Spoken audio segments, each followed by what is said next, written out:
রাজেশ শিল্পা ব্লগে আপনাদের স্বাগত। আজকের গল্প হাস্যরামের গল্প। মহারাজ কৃষ্ণচন্দ্রের রাজসভায় আরেকজন ভাঁড় ছিল। তার নাম ছিল হাস্যরাম। ইদানিং তার প্রভাব প্রতিপত্তি বেড়েই চলছিল। গোপাল হাস্যরামকে হিংসা করত না, কিন্তু হাস্যরাম গোপালকে জব্দ করার জন্য সুযোগ খুঁজত। সুযোগ পেয়ে কয়েকবার জব্দও করলো। মহারাজ একদিন গোপালকে একান্তে ডেকে বললেন, গোপাল, তুমি দিন দিন অপদার্থ হয়ে যাচ্ছ। হাস্যরাম তোমাকে বারবার জব্দ করছে, আর তুমি কিনা তাকে একবারও জব্দ করতে পারছো না। গোপাল মুচকি হেসে বলল, হুজুর, আপনি আদেশ করলে আমি সবই পারি। জানেন তো, স্যাকরার ঠুকঠাক কামারের এক ঘা। মহারাজ কৃষ্ণচন্দ্র বললেন, ওটা তোমার বড়াই মাত্র। তুমি কিছুতেই হাস্যরামকে জব্দ করতে পারবে না। হাস্যরাম তোমার থেকে ঢের বেশি শেয়ানা।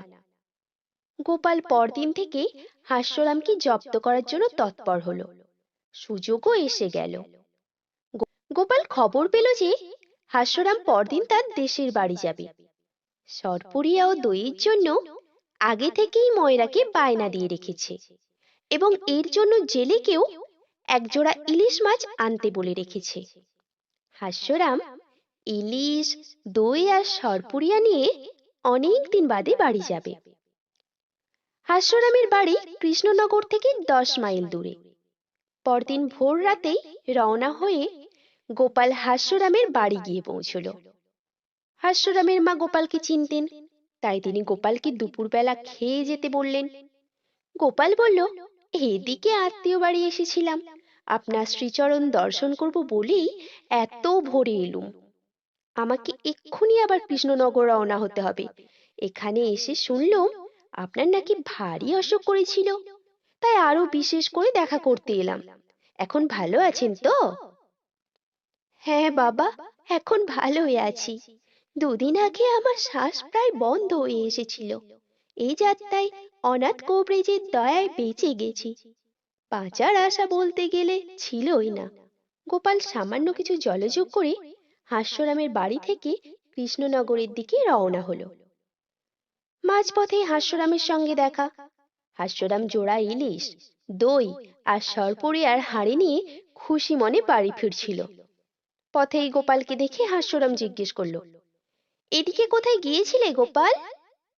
গোপাল মুখ কাঁচু কাঁচু করে বলল, গতকাল তোমাদের গ্রামে এক আত্মীয়ের বাড়িতে এসেছিলুম, এখন কৃষ্ণনগরে ফিরছি। তা হাস্যরাম ভাই, তুমি একটু তাড়াতাড়ি বাড়ি যাও। হাস্যরাম ঘাবড়ে গিয়ে গোপালকে পাল্টা প্রশ্ন করলো, কেন, কি হয়েছে গোপাল? তুমি আমাকে তাড়াতাড়ি বাড়ি যেতে বলছো কেন? আমার বাড়ির কোনো দুঃসংবাদ? গোপাল কাঁদো কাঁদো হয়ে বলল, তেমন কিছু নয় ভাই হাস্যরাম। তোমার মায়ের বয়স হয়েছিল তো, অনাথ কবিরাজের মুখ থেকে খবর পেয়ে তোমার বাড়িতে ছুটে গেছিলাম। হাস্যরাম গোপালের কথা শুনে হাউমাউ করে কেঁদে ফেলে বলল, আমার মা কি তবে বেঁচে নেই? গোপাল তখন শুকনো মুখ করে গম্ভীর স্বরে বলল, মা কি কারো চিরদিন বেঁচে থাকে ভাই? তাছাড়া জন্ম মৃত্যুর উপর তো কোনো মানুষের হাত নেই। তোমার মায়ের বয়সও হয়েছিল। অনাথ কবরেজ অবশ্য চিকিৎসার কোনো ত্রুটি করেননি। তোমার মা সজ্ঞানেই। হাস্যরাম আর স্থির থাকতে পারল না।